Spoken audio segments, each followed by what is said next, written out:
A continuación, para dar paso al seminario, quisiera presentar a la docente del día de hoy. La expositora que impartirá la presentación es María Jesús Sala, la cual es psicóloga de la Universidad Nacional Andrés Bello, con su postítulo en Psicología Clínica, mención en Psicodiagnóstico y Evaluación Forense, posee 12 años de trabajo en el Centro de Asistencia a Víctimas de Agresiones Sexuales y 17 años de experiencia en intervenciones con víctimas de agresiones sexuales en múltiples contextos, tales como consulta particular, PRM, residencias, consultorios y COSAM.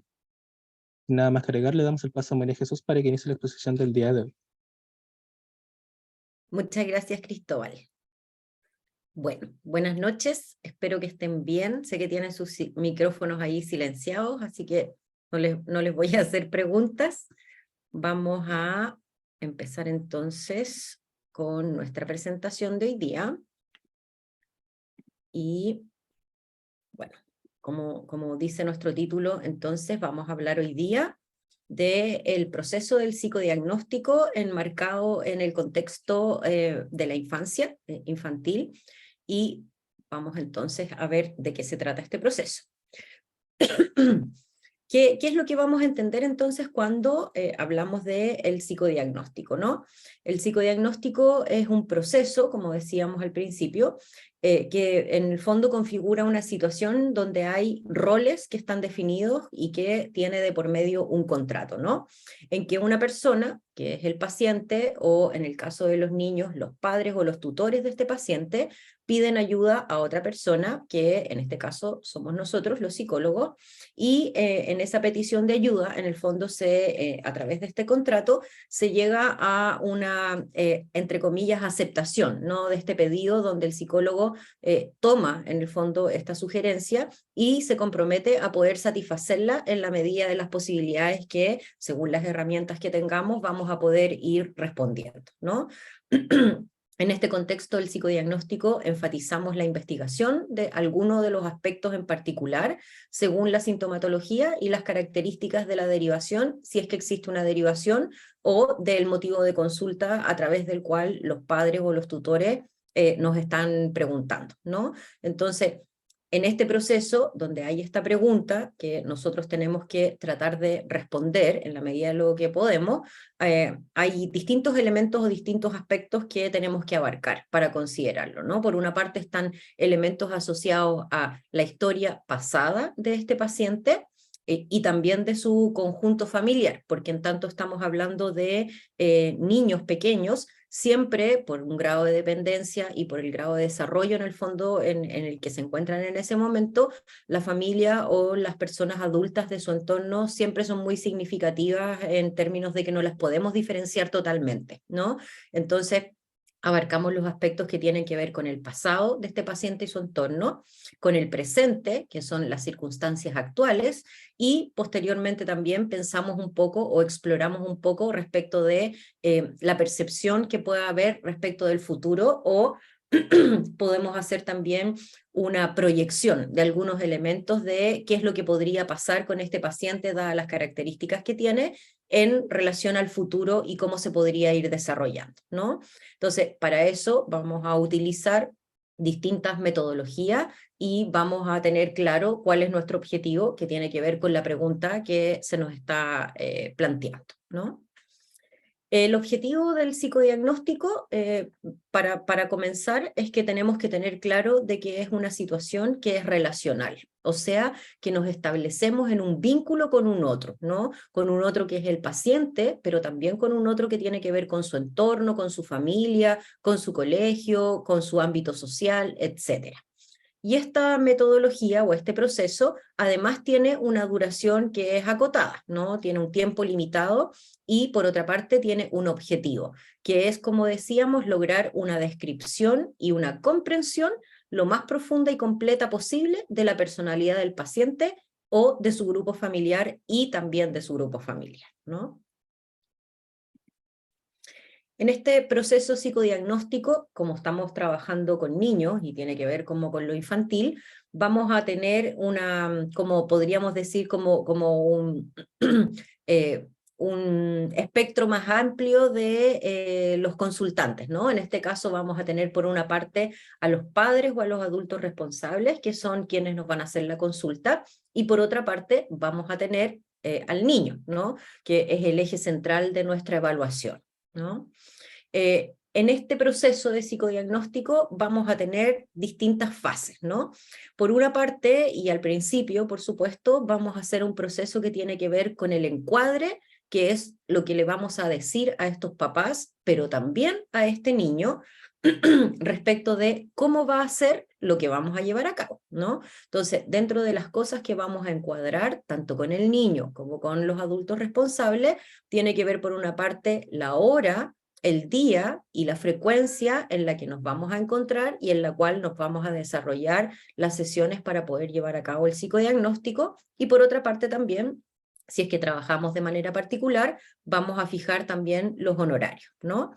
En este marco, entonces, nos vamos a preguntar cuál es el rol que tiene el niño. Muchas veces nos encontramos más de lo que quisiéramos y también en el ámbito de la psicología, aunque trabajemos con niños, tendemos a tener muchas veces una visión bastante adultocéntrica donde se nos olvida o se nos tiende a quedar un poco de lado el hecho de que el niño es el protagonista también de este proceso, ¿no? Entonces, cuando hacemos estos encuadres o cuando hacemos cualquier tipo de entrevista o cualquier tipo de devolución, por ejemplo, de los procesos, nunca se nos puede olvidar el hecho de que eso también lo tenemos que hacer con el niño, ¿no? El niño es un sujeto que, a pesar de que es pequeño, por supuesto que entiende a qué es lo que está accediendo, por supuesto que tiene preguntas también respecto del proceso, necesita poder entender quién es ese otro que le está preguntando, quién es ese otro con el que se va a juntar,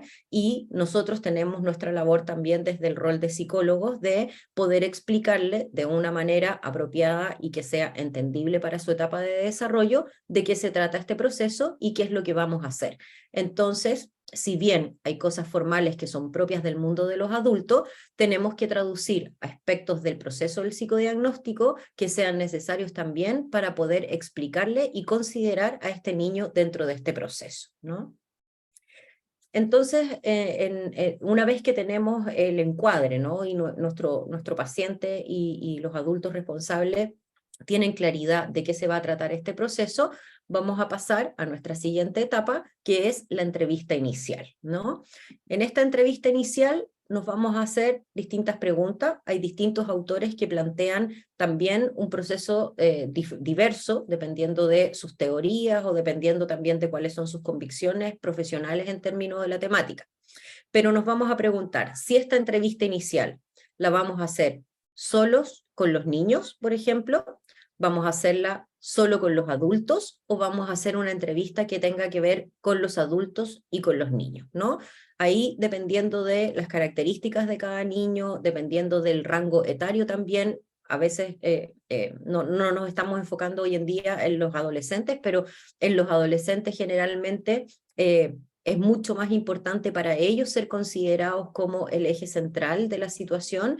En la etapa más de los niños pequeños, todavía los padres siguen siendo un referente muy significativo y por lo tanto ellos se sienten mucho más en confianza cuando están los padres, ¿no? Entonces, podemos tomar una decisión. Ahora, lo importante es que esa decisión sea pensada, ¿no? Que tengamos claridad de que si vamos a entrevistar en esta primera entrevista solo a los adultos, eso lo estamos haciendo por una razón que hemos pensado antes, ¿no? En mi caso, en particular, cuando trabajo con niños, lo que hago es que hago una primera entrevista solo con los adultos, y en esa entrevista puedo explorar con mucha más tranquilidad elementos que de explorarse con el niño pudiesen ser demasiado angustiantes para este niño, y además también no voy a poder abordar probablemente todos los temas que necesito, porque hay temas que uno no aborda delante de los niños también. Entonces, en general lo que yo hago es una primera entrevista donde trabajo solo con los adultos, y después de esa primera entrevista hago una entrevista donde incorporo al niño, ¿no? Si bien en esta segunda entrevista yo lo que intento es evaluar si el niño puede quedarse adentro de la sesión para trabajar solo conmigo, el primer momento de esa primera entrevista para el niño la hago en compañía de los adultos, ¿no? Donde en conjunto trabajamos y explicitamos, por ejemplo, cuál es el motivo de consulta, por qué él está viniendo, qué es lo que ha señalado a sus papás o qué es lo que sus papás han visto que los preocupa, y desde este lugar incorporamos al niño para que el niño tenga claro de qué se trata este proceso y por qué viene, ¿no?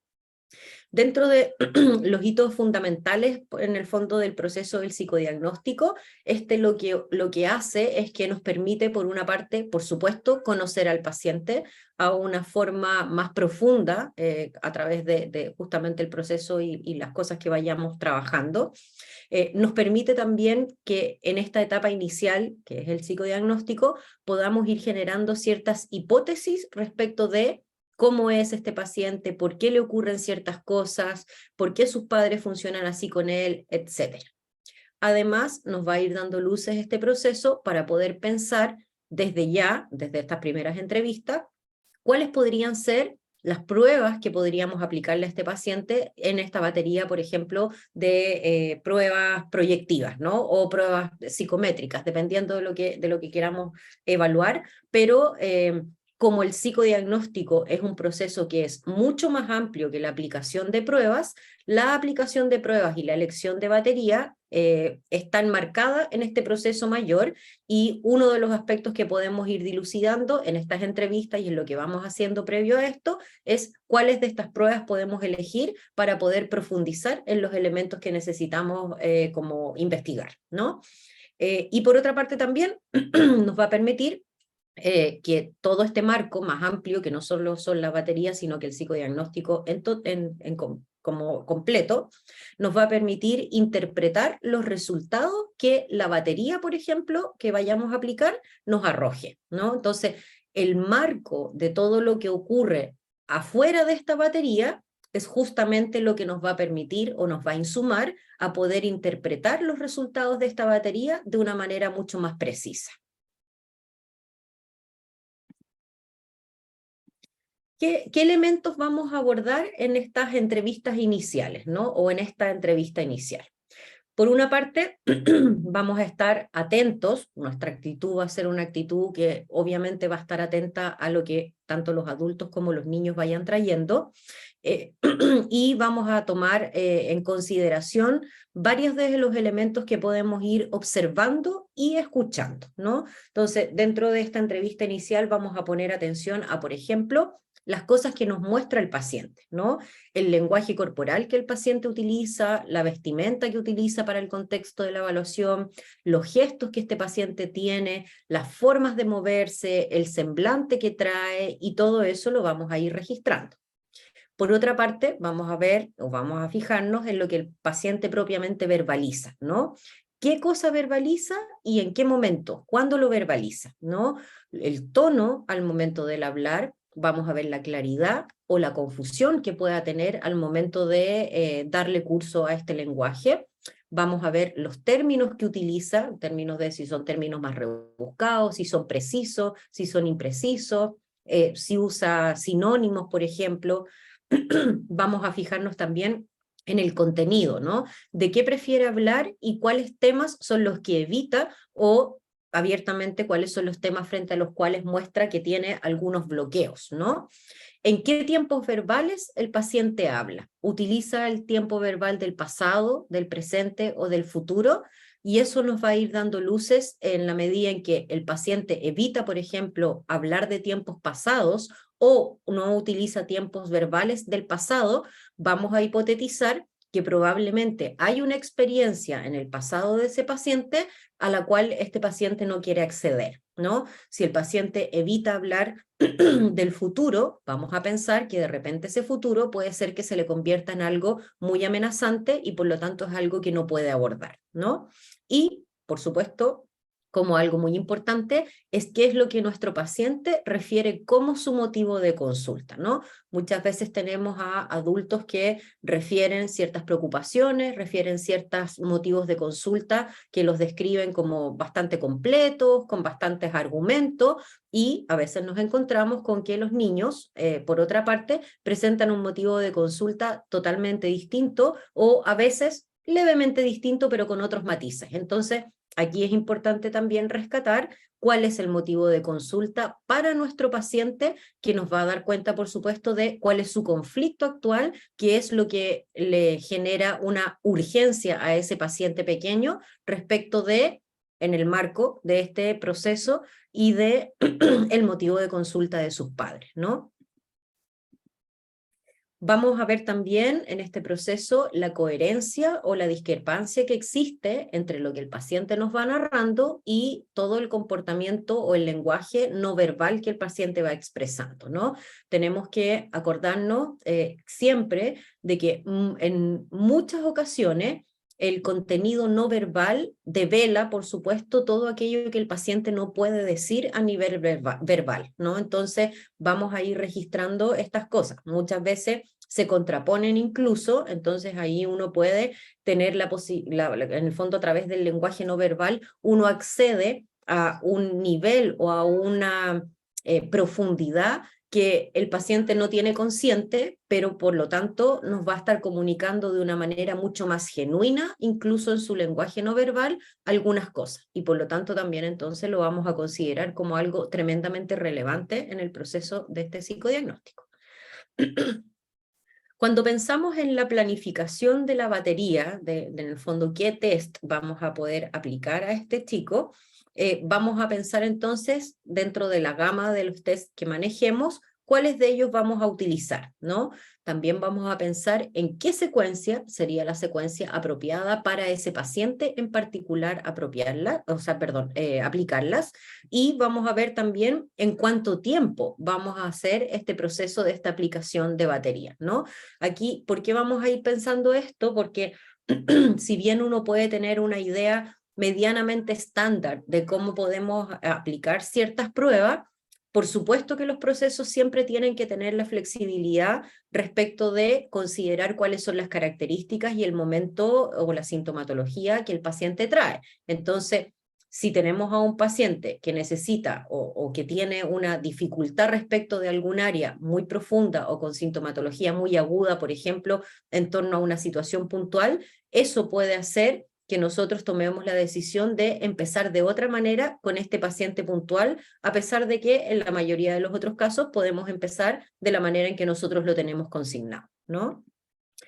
Tenemos que establecer, obviamente, un encuadre, un rapport como adecuado para que pueda llevarse a cabo este proceso psicodiagnóstico, donde una de las cosas fundamentales al momento de trabajar con los niños es darle el tiempo para poder generar una vinculación con el espacio y también con el clínico, que en ese caso somos nosotros, ya que es una persona que los niños no conocen, es una situación que también es desconocida para ellos, y necesitamos que ese paciente pueda sentirse medianamente en confianza o medianamente tranquilo de ser acompañado por alguien que no lo conoce y que ellos no conocen en este proceso que sin duda va a ser o va a remover montones de cosas, porque por muy inocuo que uno piense que puede ser un proceso de psicodiagnóstico para un niño, en tanto hacemos dibujos, en tanto jugamos, etcétera, no podemos ser ingenuos en que los niños no entienden de ese proceso que uno igual está metiéndose en su vida privada, en su psiquismo,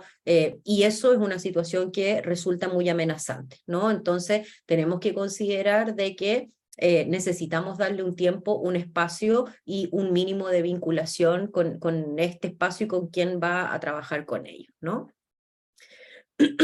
Vamos a observar también qué es lo que el paciente transfiere, o sea, la contratransferencia y la transferencia que pueda tener este paciente y nosotros respecto de ese paciente, ¿no? Entonces, vamos a intentar dilucidar en qué lugar ese niño nos está colocando respecto de otras vinculaciones en su vida, de qué nos está invirtiendo en este proceso, y también lo vamos a hacer con los padres, ¿no? Los padres o los adultos a cargo también de alguna otra manera, aunque no sean nuestros pacientes puntuales, también hacen estas transferencias respecto de el psicólogo, ¿no? En qué lugar nos ponen, cómo nos tienen considerado, qué suspicacias tienen respecto del proceso y también de lo que significa ser un psicólogo, ¿no?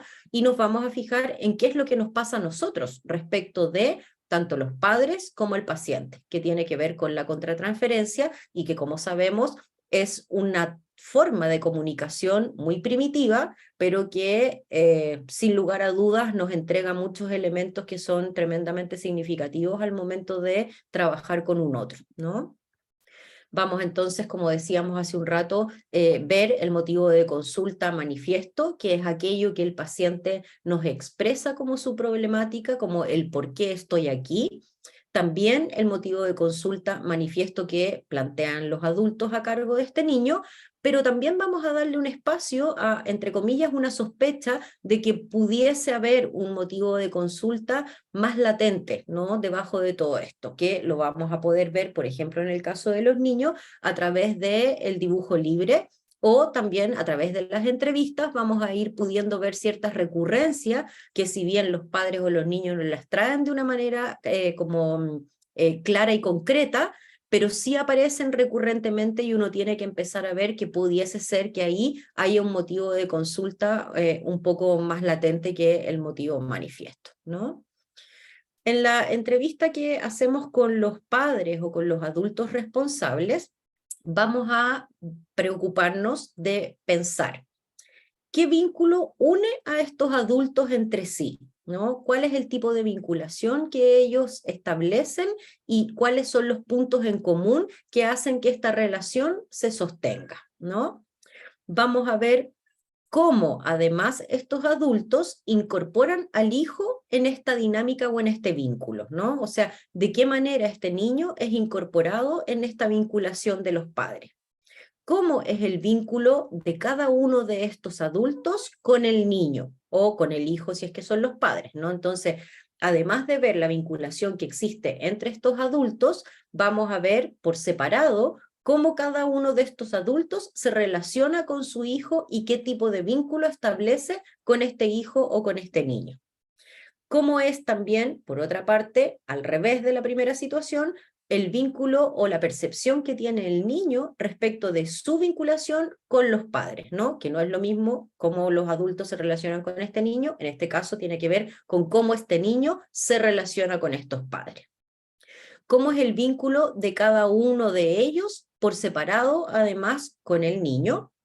Vamos a hacer un espacio también muy importante para poder recabar antecedentes de la anamnesis, que tiene que ser una anamnesis que idealmente cubra todas las áreas del desarrollo de este niño, tanto de lo previo a su nacimiento. Generalmente empezamos con la historia de los padres para poder indagar un poco cómo es que se gestó esta unión entre ellos, hasta el proceso de el embarazo, previo al embarazo, la gestación, lo perinatal y el desarrollo en general del niño, ¿no? ¿Por qué la anamnesis es tan importante y a veces la pasamos como tan rápido y deberíamos detenernos un poco más? Porque a través de la anamnesis podemos encontrar una línea base del estado o del funcionamiento de ese paciente, ¿no? En mi caso, que en general yo trabajo, como en mi área de trabajo tiene que ver con el trauma y sobre todo con las agresiones en la esfera de la sexualidad, en el caso de mis pacientes existe un punto, un hito, que tiene que ver con un evento traumático que generalmente motiva la consulta, ¿no? Entonces, en la anamnesis y en estas entrevistas yo puedo dilucidar cómo era que este paciente funcionaba o se desarrollaba o se expresaba o se movía en su entorno previo a que ocurriera esta situación que develan los padres, y eso me va a dar un punto de comparación respecto a lo que yo pueda estar observando en el proceso con el niño, ¿no? O sea, si los padres me dicen, vamos a poner un ejemplo muy simple, si los padres dicen que desde hace 2 meses, por ejemplo, el niño comenzó a comerse las uñas o a morderse las uñas y que esto era una conducta que no ocurría antes, en la anamnesis voy a poder acceder a eso. Y ahí voy a tener entonces un cambio o algo que quizás yo puedo relacionar con una sintomatología a propósito de la situación que los trae a consultar. Entonces la anamnesis nos va a dar, como decíamos, esta línea base, que es el punto de partida respecto del cual yo voy a poder comparar todo lo que yo empiece a observar en este niño como posible síntoma. ¿no? Vamos también en este proceso de la entrevista a evaluar la capacidad de los padres, por ejemplo, para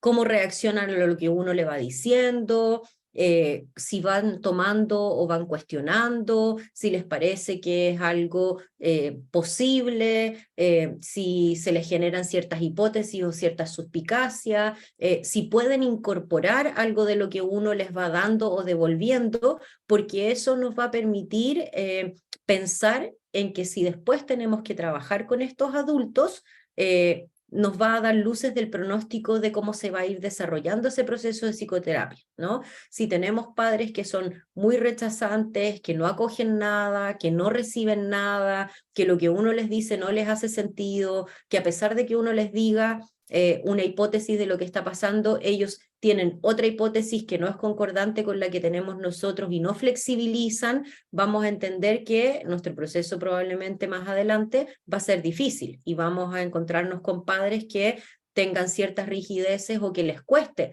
tomar aquello que uno les está ofreciendo, ¿no? Para la planificación de la batería, entonces, vamos a observar que podemos tener también algunos errores que generalmente tiene que ver con, por una parte, acotarla demasiado y por lo tanto eso nos va a privar de información más completa para poder hacer una hipótesis respecto a lo que le está pasando al paciente. Y por otra parte, tenemos otro error que puede ser el prolongarla demasiado, ¿no? Como en esta sensación de querer hacer más entrevistas, querer aplicar más pruebas, y que generalmente eso nos tiene que llevar a pensar en que quizás hay algo en nosotros que tenga que ver con, por una parte, ciertas inseguridades, pero por otra parte también, a lo mejor en no querer desprenderse también de ese paciente, ¿no? Entonces, vamos a considerar que no tenemos que cometer el error ni de acotarla, ni de prolongarla demasiado. Por otra parte, vamos a tener que considerar dentro de estas posibilidades que tenemos que elegir la batería que vayamos a aplicar considerando el conflicto del paciente. O sea, vamos a tener una batería de pruebas que nosotros manejemos y dentro de esas pruebas que nosotros manejemos tenemos que seleccionar cuáles son las que nos parecen más pertinentes a la conflictiva de ese paciente para profundizar en esos elementos. Vamos a considerar también dentro de lo posible que nuestra batería pueda abarcar tanto el área verbal como el área lúdica y el área gráfica, ¿no? O sea, lo más amplio posible. Porque tenemos, por ejemplo, autores como Siquierdo Campo que refieren que los grafismos, por ejemplo, reflejan los aspectos más estables de la personalidad y por lo tanto son los más difíciles de modificar. Dado que esto es de esta manera, entonces ella dice que es recomendable aplicar este criterio de abarcar tanto el área verbal como la lúdica y la gráfica, ¿no? Así tenemos acceso a distintas vías a través de las cuales este paciente puede expresarnos más consciente o menos consciente y por lo tanto más inconscientemente algunos elementos de sus vivencias y vamos a poder acceder de una manera más completa a todo esto. Dentro de la elección de las pruebas gráficas que podemos pensar, que ya no tiene que ver con la batería, sino que aquí solo con los grafismos, nos vamos a ir metiendo como al tema de los grafismos, vamos a ver que según lo que queremos evaluar y lo que queremos profundizar, vamos a ir eligiendo estas pruebas gráficas. Para elegir la secuencia de la aplicación, lo que generalmente hacemos es que utilizamos el criterio de la menor estructuración en la consigna que le damos al paciente a una mayor estructuración de la consigna, ¿no? Entonces, por lo tanto, vamos a empezar con aquellas pruebas que le dan mayor libertad al paciente para poder empezar a trabajar, como por ejemplo el dibujo libre, ¿no? Esa sería nuestra prueba menos estructurada en términos de las gráficas, ¿no? Y de ahí para adelante vamos a ir pensando en cuáles de las otras pruebas podemos aplicar. Sin duda, las pruebas gráficas constituyen una metodología de evaluación que nos permite acceder a lugares que muchas veces o en muchas ocasiones lo verbal va a intentar ocultar, ¿no? Donde los lugares de control en ese momento, al momento de dibujar, por ejemplo, no van a estar tan activos o no van a ser tan evidentes y el paciente no va a poder controlar cómo controla lo verbal lo que está dibujando o lo que está proyectando en sus dibujos, ¿no? Van a presentar, por supuesto, los grafismos un valor comunicativo que es importante, en tanto obviamente entendemos que es un lenguaje a través del cual el ser humano se expresa y se ha expresado durante mucho tiempo, donde además, como decíamos anteriormente, a pesar de que muchas veces nos quieran hacer algunos ocultamientos en lo verbal o dejar algunas cosas de lado, es mucho más difícil hacer esta trampa, ¿no? Entonces vamos a poder acceder a su mundo interno de una manera mucho más, a veces amable para los pacientes, pero también más genuina y más limpia, ¿no? Menos contaminada para nosotros, ¿no? Dentro de la batería proyectiva, las técnicas gráficas se van a instalar entonces con mucha fuerza por diversos motivos, dentro de los cuales la economía tanto en tiempo como en los recursos que tenemos que utilizar va a ser un eje importante, así como también, y no menos importante, la riqueza de la información clínica que vamos a poder obtener si las utilizamos y las interpretamos de manera adecuada, ¿no? Para la aplicación, entonces, de las baterías gráficas, como hablábamos hace un momento, que es algo muy económico, algo muy asequible para la mayoría de las personas en el contexto clínico, lo que vamos a necesitar es la hoja tamaño 4A, que es la hoja estandarizada para poder hacer estas gráficas.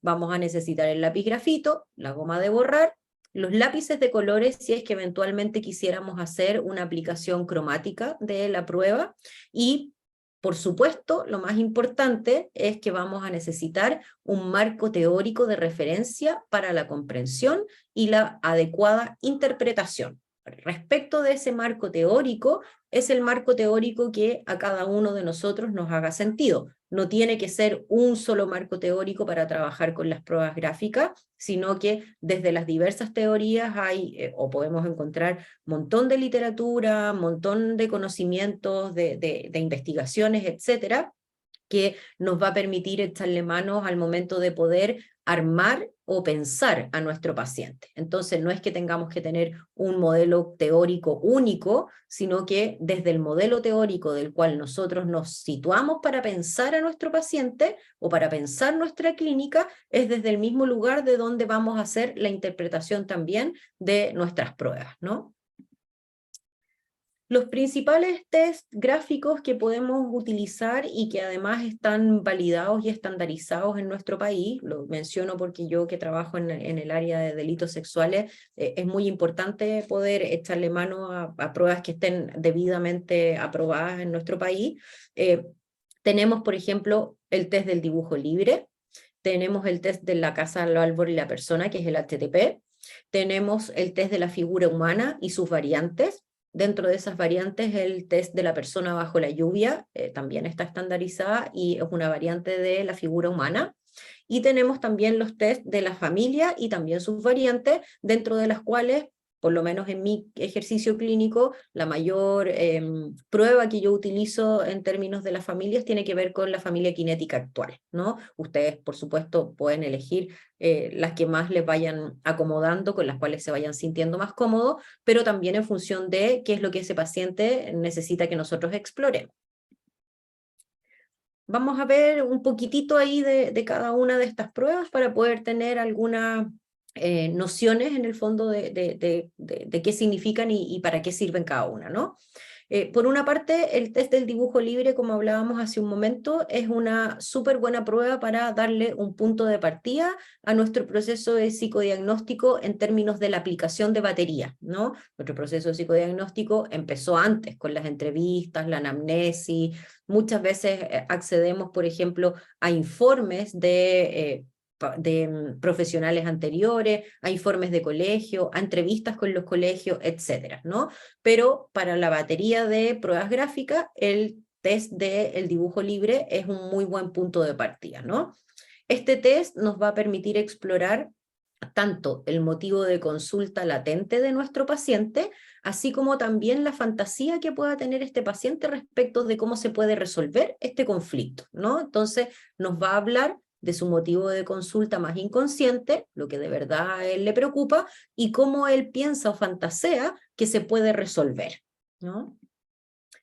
Por otra parte, el test del HTP o persona de la casa, árbol y persona, perdón, según diversos autores, nos va a permitir explorar diversas cosas, ¿no? Ahora uno puede tomar estas distintas áreas o estas distintas formas que plantean los autores y sacar mucha información, pero lo que les traigo hoy día es como un poco explicar cuáles son estas cosas que estos autores piensan que se pueden observar a través de este test. Por una parte, ellos plantean que podemos observar a través del HTP la imagen interna que el paciente tiene de sí mismo y respecto de su ambiente, ¿no? O sea, el mundo en el que él se desenvuelve. Algunos autores plantean que la casa puede representar tanto el cuerpo del niño como el interior de la madre, que tiene que ver con una imagen materna que el niño ha ido internalizando, o por otra parte también puede representar elementos que tengan que ver con el hogar parental, o sea, el lugar donde él se desenvuelve, donde él vive, qué es lo que considera que tiene que ver con su hogar, ¿no?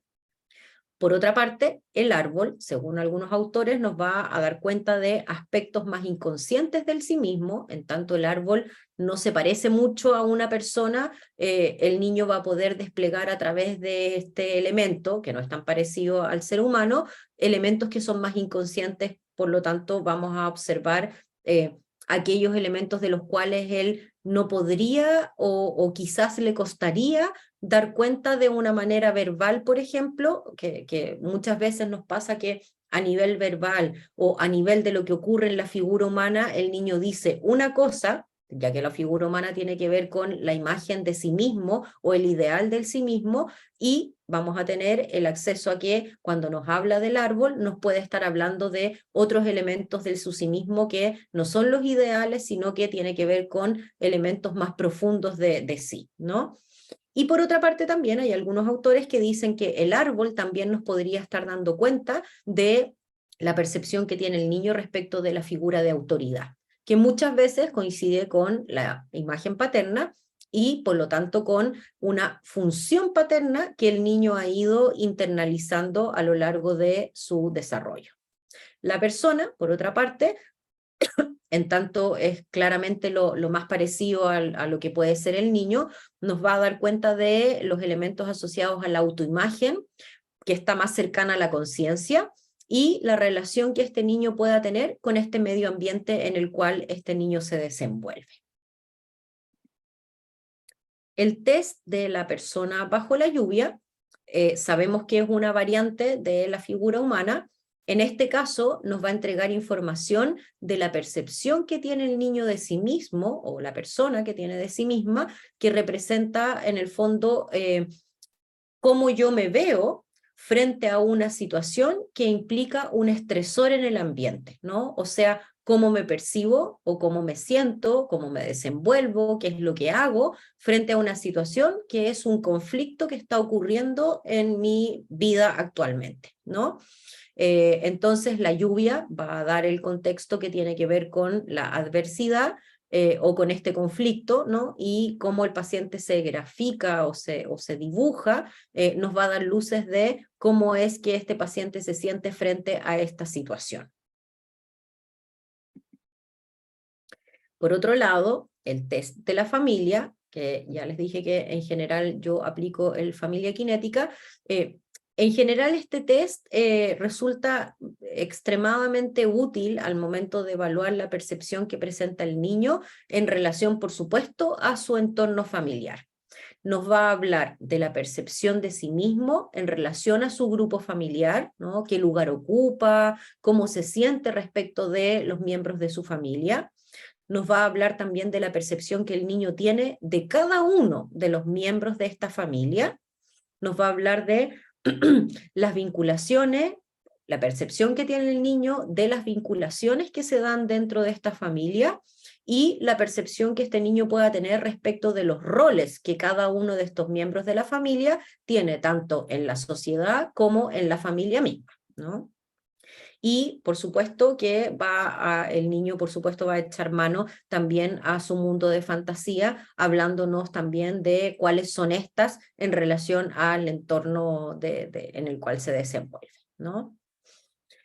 El análisis, una vez que tenemos nuestras pruebas aplicadas y obviamente le sacamos todo el provecho, que no nos vamos a poder detener hoy día como a mirar cómo la tabulamos, qué pensamos, qué vemos, qué buscamos, etc.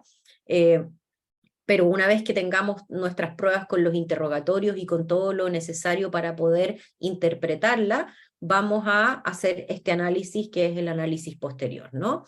Dentro de este análisis vamos a encontrarnos con la necesidad de poder hacer un análisis a nivel expresivo, o sea que vamos a fijarnos en cómo el paciente dibuja, ¿no? En términos de, por ejemplo, la secuencia que utiliza, el tamaño de sus dibujos, la presión que utiliza para dibujar, qué tipo de trazo, los detalles, la simetría, el emplazamiento, el movimiento, si borra, no borra, etc. Y por otra parte, vamos a hacer un análisis también a nivel del contenido, o sea, qué es lo que el paciente decide dibujar, ¿no? Qué no dibuja, qué incorpora otras cosas, etc., ¿no? Entonces, nuestro análisis siempre va a ser en función de los contenidos expresivos como de los componentes del contenido. Por otra parte también vamos a analizar la historia que le vamos a pedir al niño que realice una vez que ejecutó su grafismo. Nosotros le vamos a pedir una historia respecto de aquello que el niño dibujó. Y vamos a hacer este mismo análisis que hacemos con la gráfica con lo que el niño escribe, si es que puede escribir, y si no puede escribir, obviamente lo vamos a escribir nosotros y vamos a hacer un análisis del contenido de esa historia, ¿no? Entonces vamos a, generalmente, es muy complementario y muy necesario que acompañemos los grafismos por una historia que le vamos a pedir al paciente, ya que nos va a dar también el marco de interpretación y nos va a permitir también sacarle mucha más información a aquello que el paciente está dibujando, ¿no? Y finalmente, en muchos de los test gráficos, yo diría que en la mayoría, existe un interrogatorio que uno puede tener más o menos estructurado, dependiendo de algunos autores que podemos tomar, como también podemos ir en nuestra propia clínica, ir desarrollando ciertas preguntas o un interrogatorio estándar que podemos utilizar. Ahora, este interrogatorio tiene como finalidad el poder ampliar la información, ¿no? Entonces, podemos hacerle preguntas al paciente que estén destinadas a que podamos profundizar en algunos elementos que no nos quedaron claros y que además también nos puedan dar más material para poder analizar posteriormente.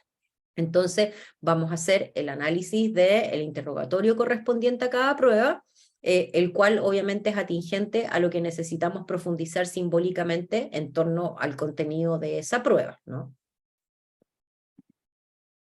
Finalmente, entonces, para como considerar, vamos a pensar en que para una adecuada interpretación de todo este proceso que hemos hecho, ya que tenemos las entrevistas con los padres, las entrevistas con los niños, hemos leído eventualmente, por ejemplo, el informe del colegio, hemos leído, por ejemplo, informes de intervenciones previas, tenemos la anamnesis que nos entregó todo el historial de nuestro paciente en términos médicos, en términos sociales, en términos afectivos, de cuál ha sido su desarrollo a lo largo de la vida, y tenemos las gráficas o las pruebas que nosotros decidimos aplicar.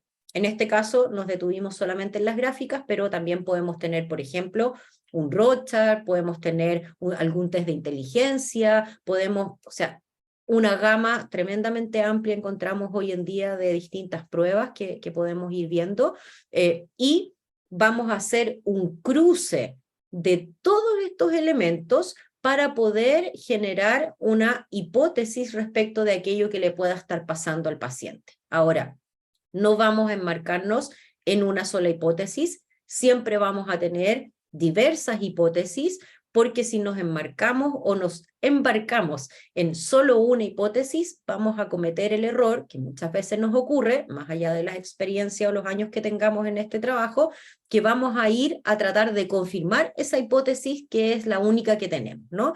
Entonces, nos vamos a plantear obligatoriamente distintas hipótesis para que la información que vayamos interpretando de las pruebas, de la historia, de todo lo que tenemos, nos vayan a ir confirmando o dejando de lado o rechazando ciertas hipótesis hasta que vamos a llegar a una que es la que va a tener más peso y que finalmente va a ser la que vamos a devolverle a los adultos a cargo de este niño, pero no nos vamos a olvidar, también le vamos a devolver a nuestro paciente, ¿no? Acuérdense, como decíamos al principio, que no nos podemos olvidar que el foco es nuestro paciente, que aunque sea niño, sigue siendo una persona, ha participado de un proceso de psicodiagnóstico y es muy respetuoso, pero no solo respetuoso, sino que ético y lo que corresponde, también devolverle a ese paciente en la medida y en un lenguaje que, por supuesto, su desarrollo le posibilite entender qué es lo que nosotros pensamos, qué es lo que le está pasando, ¿no?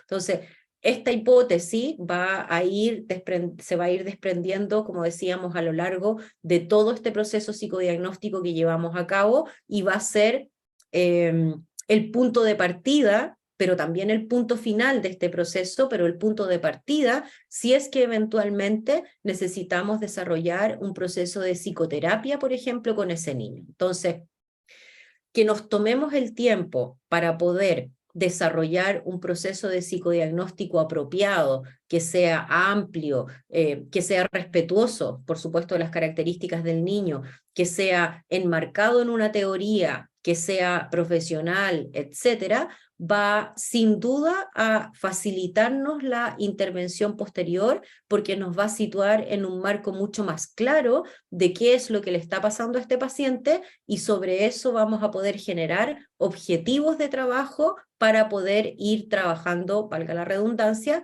en el proceso de psicoterapia que vamos a llevar a cabo. Si no es necesario llevar un proceso de psicoterapia y estos padres y este niño venían solo a este proceso de psicodiagnóstico, también es importante darse el tiempo de hacer un proceso adecuado, obviamente, para poder devolverle a estos padres y a este niño cuál es la situación, por qué esta situación se dio y por qué también no es necesario a lo mejor intervenir. Quizás este problema tenía que ver con otra situación, quizás este es un problema que dadas las herramientas o el manejo que ha hecho tanto los padres como el niño, como el colegio o el entorno, no necesita de un apoyo extra en términos de lo psicológico. En la mayoría de los casos eso no pasa, pero puede llegar a ocurrir y ahí es muy importante que también podamos hacer un cierre adecuado, devolviendo estos elementos también a los padres, eventualmente también con un informe, si es que ellos lo solicitan o si es que ellos lo necesitan como para dejar, entre comillas, en la carpeta que estos papás tienen respecto del desarrollo de este niño, y necesitamos entonces también hacer un cierre adecuado en ese proceso.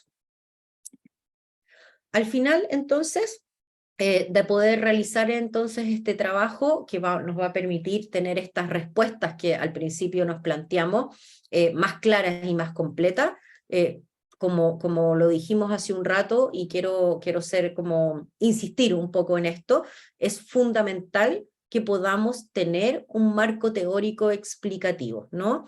Muchas veces suele ocurrir que nos centramos mucho en la práctica del hacer y, por ejemplo, los procesos de psicodiagnóstico nos llenamos de test o de tabulaciones como de checklist de donde aparecen los indicadores como que A igual B. Sin embargo, muchas veces nos pasa que nos podemos encontrar con un fenómeno, con una sintomatología, con una característica de algo que no encontremos en ninguna literatura o algo que no podamos explicar desde estos listados o esta información que podemos acceder. Ahora, el valor que cobra nuestro marco teórico explicativo que siempre tenemos a la base es fundamental para poder explicar justamente esas situaciones que no podemos explicar desde otro lugar. Entonces, ahí le podemos echar mano a este marco teórico y poder entender qué es lo que le está pasando a este paciente, por qué se expresa de esta manera, a pesar de que no lo encuentro en ninguna literatura, y puedo hacer hipótesis respecto de qué es lo que será en función justamente de la teoría que yo manejo.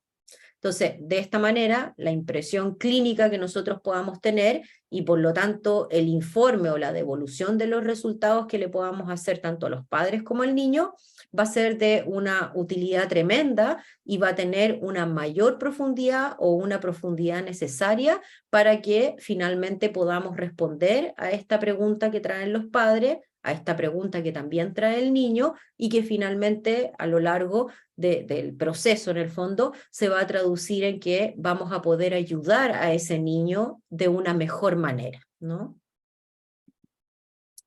Eso.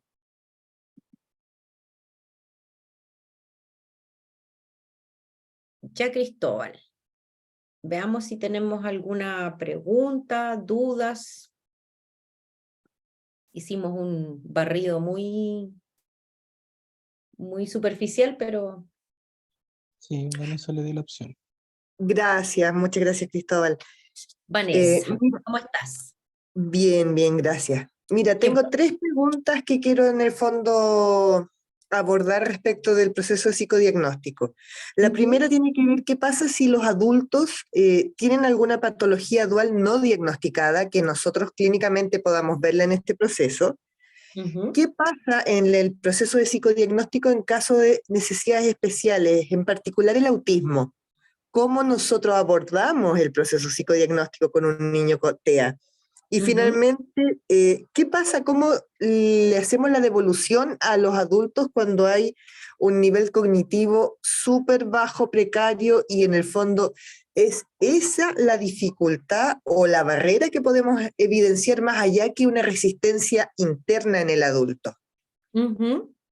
Eso. Súper, ya. Quizás te pregunto, voy a pedir que me repitas alguna porque puede ser que se me olvide mientras te estoy hablando, ¿no? En general,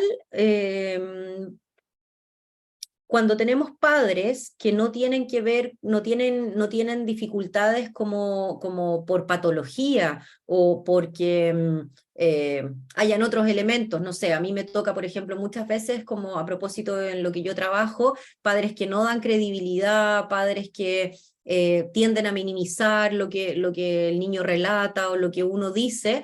Entonces, cuando logramos descartar que esto no tiene que ver con esas resistencias propias del psiquismo de esos padres, sino que tiene que ver, por ejemplo, con elementos cognitivos de una baja estimulación que probablemente puedan haber tenido en su vida o algún otro tipo de componente, nosotros lo que hacemos es bajar la información a una manera en que ese padre pueda entender lo que le estamos explicando, ¿no? No tenemos para qué hablar con terminología psicológica, no tenemos para qué, o sea, de hecho, en la mayoría de los casos uno trata, ¿no? De no hablar en términos psicológicos, es como lo que uno hace también en los informes, ¿no? Cuando uno trata de explicarle a alguien de otra área o que no maneja o que no tiene la misma expertise que nosotros, uno trata de acomodar el lenguaje a algo que ese otro interlocutor pueda entender, ¿no? Entonces, ahí lo importante es poder dilucidar de qué manera funcionan estos adultos, cuáles son los elementos o las características de estos adultos que presentan en el fondo y que las vamos a poder ver en la entrevista clínica con ellos para poder adecuar la información que tenemos al final de nuestro psicodiagnóstico y poder devolvérsela de una manera que ellos entiendan. Ahora, también uno, por supuesto, que tiene que permitirle a esos adultos y también al niño que puedan hacer las preguntas que quieran hacer para poder entender qué es lo que uno les está diciendo, porque muchas veces uno puede pensar que está hablando súper claro y los adultos puede ser que no estén entendiendo nada, ¿no? Entonces uno tiene que enmarcar esto en una comunicación donde el otro también es un otro, ¿no? No es que uno venga a hablar y si entendió bien y si no entendió, problema de ello, ¿no? Uno tiene que entablarse en una relación que sea empática con el otro, ¿no? Entonces, lo bajamos a la información, al diálogo, o sea, a la palabra, al nivel que estos papás o estos adultos puedan entender, ¿no? Si tenemos un padre o alguno de los padres o de estos adultos que efectivamente tenga una condición psiquiátrica importante, que uno pueda dilucidar que también puede ser uno de los focos y probablemente va a aparecer en el psicodiagnóstico de este niño, que esa patología sea una de las cosas que generan padecimiento en este niño, vamos a, obviamente, y es algo que yo hago, ampliar al mundo de los adultos de este niño, ¿no? Este niño muy pocas veces tiene, si es que tenemos un padre o una madre con una patología severa, es muy raro que ese niño esté solo en contacto con esa persona. Entonces vamos a incorporar a otros adultos en el trabajo del psicodiagnóstico, ¿no? Si tenemos una madre que tiene una patología importante, que me ha pasado, a todos nos debe haber pasado, vamos a traer al padre, pero no solo lo vamos a traer porque la madre tenga una patología, vamos a traer a ese padre porque ese padre es importante para la vida de ese niño, ¿no?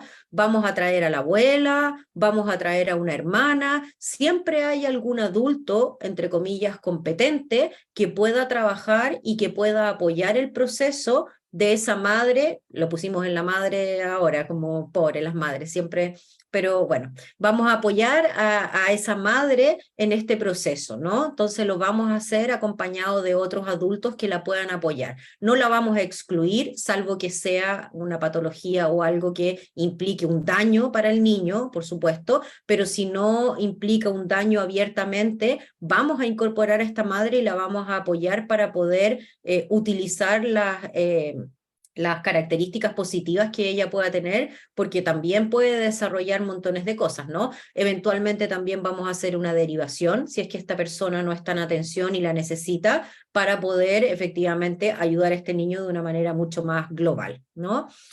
En relación a los niños TEA o a los niños que tienen características de neurodivergencia, que hoy en día es un mundo, no sé si me atrevería a decir nuevo, pero hoy la manera de comprender el TEA y las neurodivergencias es radicalmente distinta a la que teníamos, incluso podría decir hace 5 años atrás, ¿no? O sea, hoy no podemos decir que los niños TEA funcionan todos iguales, ¿no? Eso lo sabemos, ¿no? Entonces, para poder trabajar con un niño que tenga características o que tenga un TEA, lo primero es que vamos a pensar es que tenemos que en el psicodiagnóstico dilucidar cuáles son las características, cuáles son las áreas de funcionamiento de este niño que van a tener características de un funcionamiento neurodivergente, ¿no? Entonces, nos va a aparecer el TEA en nuestro psicodiagnóstico. No es que no podamos hacer un psicodiagnóstico a un niño TEA, es que en el psicodiagnóstico van a aparecer las características de este niño TEA, ¿no? O sea, si no comprende la consigna porque es una consigna muy abstracta, por ejemplo, eso va a aparecer y eso es parte del proceso del psicodiagnóstico. Si el niño tiene dificultades, por ejemplo, en términos verbales, va a aparecer la dificultad en términos verbales. Ahora podemos encontrarnos con un niño TEA que no sea hablante, que no haya desarrollado el lenguaje, y va a aparecer también, y por lo tanto lo verbal no va a poder ser llevado a cabo, pero lo no verbal va a tener una información tremendamente rica, ¿no? Ahora, los niños TEA, si bien pueden ser no verbales, pueden desarrollar otras habilidades de comunicación y ciertamente las desarrollan, ¿no? Entonces, vamos más que adecuar el psicodiagnóstico a un niño TEA, el psicodiagnóstico nos va a permitir evaluar que ese niño es TEA y de qué tipo de neurodivergencia estamos hablando, lo que nos va a dar el punto de partida para ahí sí acomodar la psicoterapia de ese paciente, ¿no? Entonces, según lo que observemos en el psicodiagnóstico, vamos a pensar los objetivos y cómo vamos a trabajar de acuerdo a las características de ese paciente, ¿no? Eso en términos generales. ¿Quién más?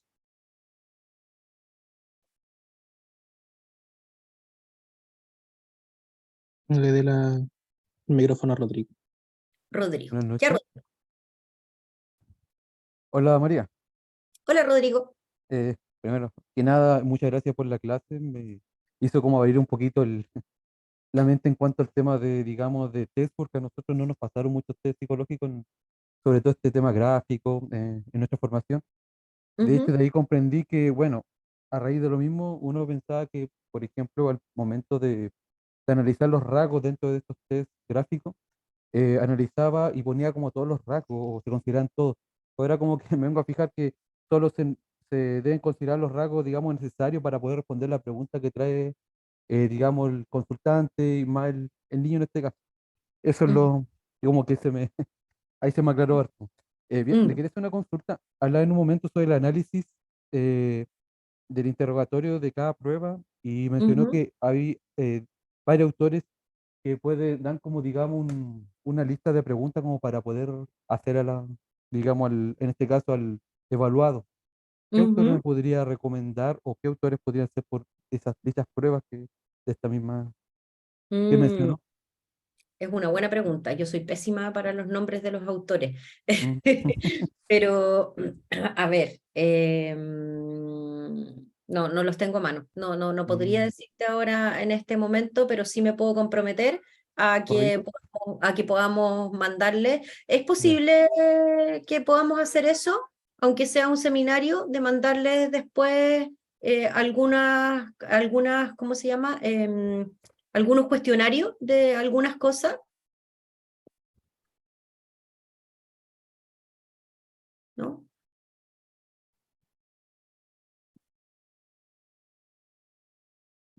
No vaya ahí.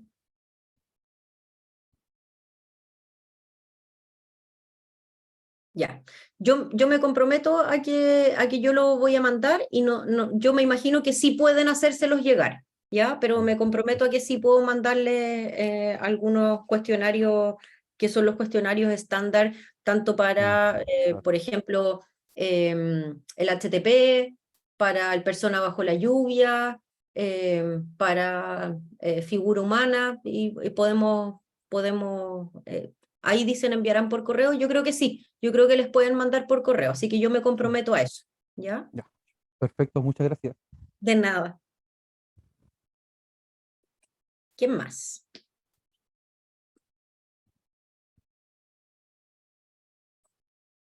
Claudia Isabel le abre el micrófono. ¿Claudia?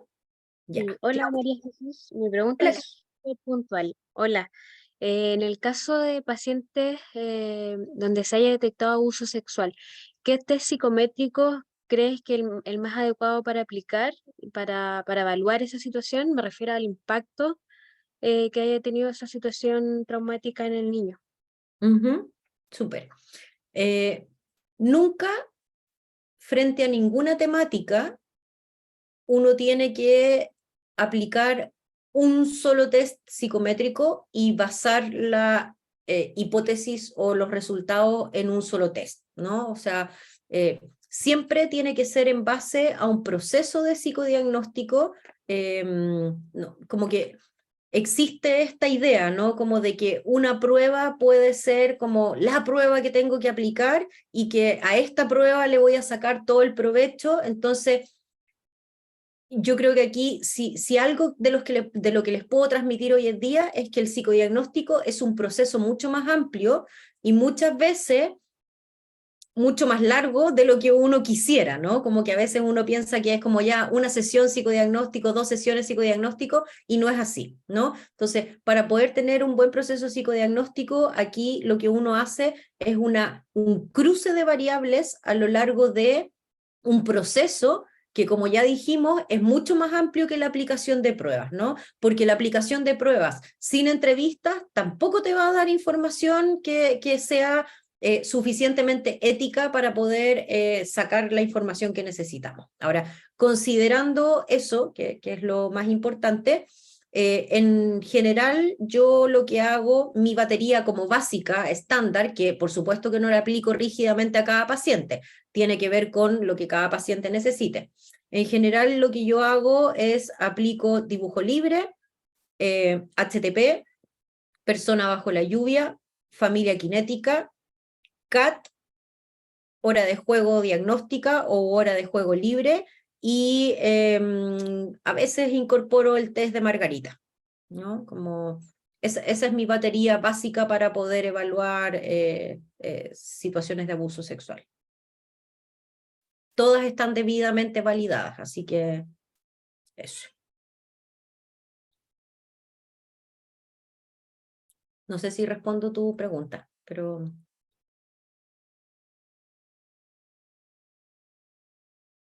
¿Qué más? María José le abre el micrófono. Ella vendría siendo la última. Ya, María José, ¿tiene el micrófono apagado? Ahí está abierto, María José. Hola, Hola, María José. un gusto. Muchas gracias por el seminario. De- Tengo una consulta que estoy tratando ahora con un caso y se le aplicó el HTP Ujú, y realmente hay mucha como ambigüedad, hubo mucha rapidez dentro de la toma del test, no hay rostro, no hay cara, no hay formas asociadas, eran como solamente muñecos como de palito. Y la niña tiene una situación familiar muy compleja y además el único tutor como disponible que tiene es un abuelo que eso sí tiene una muy buena disposición a trabajar y a aportar y a estar presente dentro del proceso de psicodiagnóstico. Él es el que hizo como la consulta inicial. Mi problemática es que no sé cómo abordar o seguir como haciendo actividades quizá con ella, mm, ya que está muy resistente a cualquier tipo de apertura de cualquier otro adulto.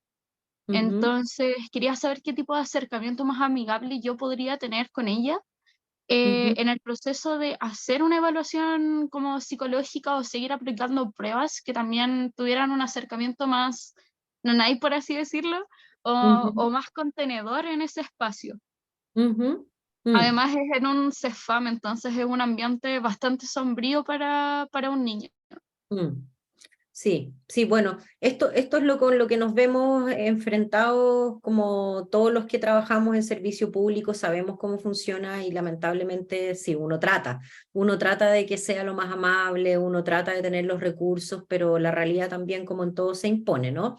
Ujú, Entonces, dentro de las posibilidades que uno tiene, aparte de hacer un lugar que sea un poco más amoroso para los niños, más cuidado, más respetuoso, con los elementos que al niño le puedan parecer atractivos, porque si vas a llevar a un niño a un CEFAM que está asociado con una intervención médica para los niños también, probablemente los niños también se ponen muy suspicaces de en qué momento uno les interviene el cuerpo, ¿no? Entonces, hay que ujú, hacer todo el espacio de explicarle qué es lo que uno hace, qué es lo que uno no va a hacer, por qué es que uno lo quiere conocer, y ahí es fundamental, a pesar de que yo también trabajo en servicio público, que no nos gane esta idea de que tenemos el tiempo en nuestra contra.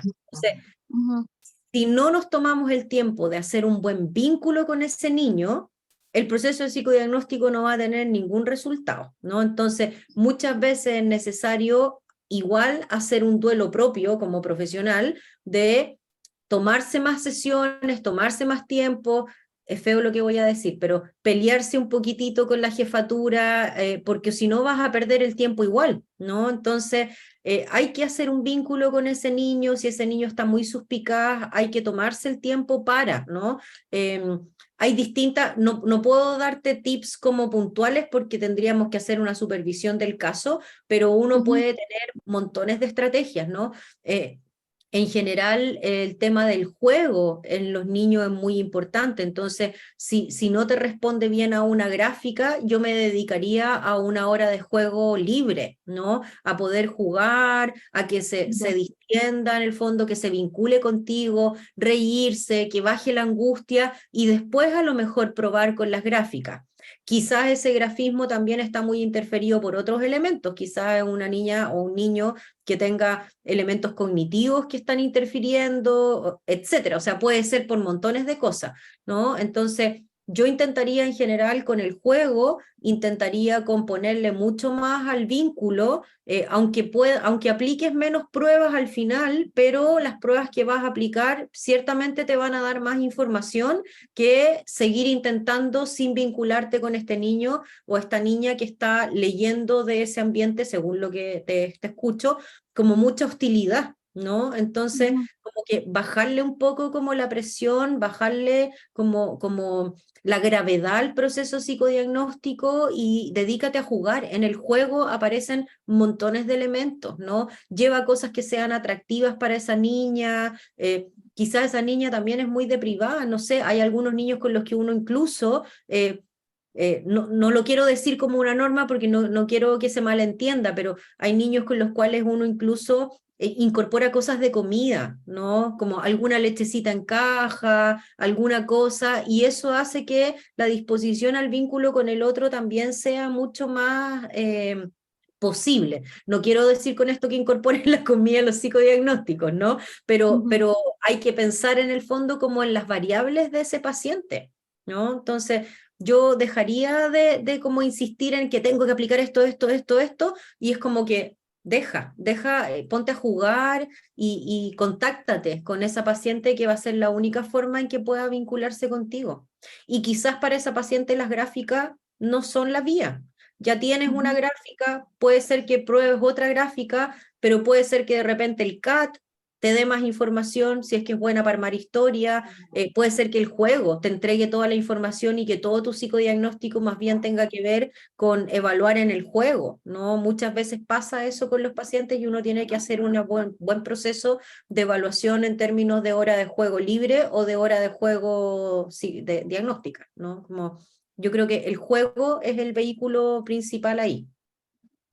Muchas gracias, me deja todo mucho más claro dentro de todo. De nada, Gracias. de nada. Ya. Eso. Vi por ahí a la pasada, no sé, de alguien que preguntaba del test de Margarita.